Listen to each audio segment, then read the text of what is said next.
Hi, ako nga pala si Boss G, dating babaero, ngayon loyal na, kaya tara, samahan nyo kami. Ngayong araw, kinulang na naman kami sa materyales, kaya dali-dali kami pupunta ng hardware. Dito na nga pala kami sa hardware mga bossing, kaya si Boss Meng, dali-dali na bumibili ng materyales. Ito na nga mga bossing, magbabayad na tayo para sa mga kinuha nating materyales. Syempre, dalawa kami ni Meng ay sobrang saya kasi nga maganda na yung bahay. Ito, nagpintura muna kami ni Boss Meng at kitang-kita nyo naman, sinisipag yung dalawa, basta may video mga bossing. Tinulungan na rin kasi namin para mapabilis yung gawa ng bahay. Isa nakatunga nga kami, di tumulong na lang kami mga bossing. Kesa yung pa-video-video lang at wala namang ginagawa, di tumulong kami para mas mapabilis yung gawa ng bahay. Kitang-kita nyo naman si Boss G, sinisipag talaga. Ang pinipinturan ko pala dito mga bossing ay lagayan ng TV at kitang-kita nyo naman, napakaganda, napakalayo na ng bahay namin sa dati. Nung dati namin bahay ay hindi kami makapag-content kasi nga sobrang sikip at sobrang pangit talaga. Kaya ito,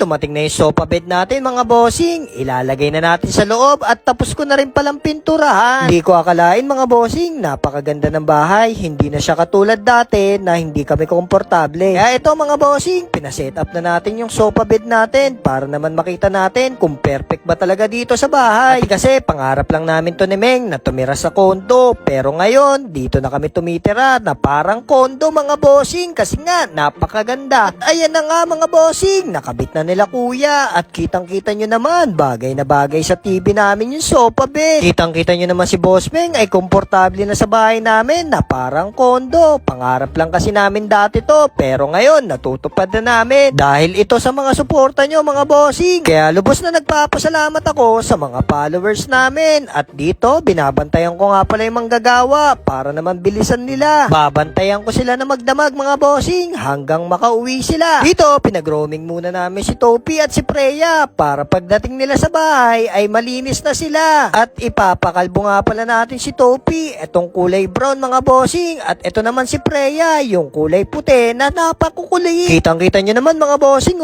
hindi nahiya yung mga alaga ko dito sa shop. Umihi pa talaga at tumae. Napagaling talaga ni Topi. Dumating na nga yung order natin dito sa hardware mga bossing, kaya mapapagawa na natin tong labas at mapapaganda na natin. Kaya si Boss G tuwan-tuwa naman. Dito tapos na silang gupitan at paliguan. Kita nyo naman si Topi kalbo na mga bossing. At ito naman si Freya na napakakulit. Pagkatapos naman namin sa alaga namin, diretso naman si Boss Meng sa TV para masubukan naman yung TV namin mga bossing. Excited na kasi si Meng. Kasi mamaya may sira na tong TV. Hindi namin alam at hindi pa namin nasusubukan. Kaya si Boss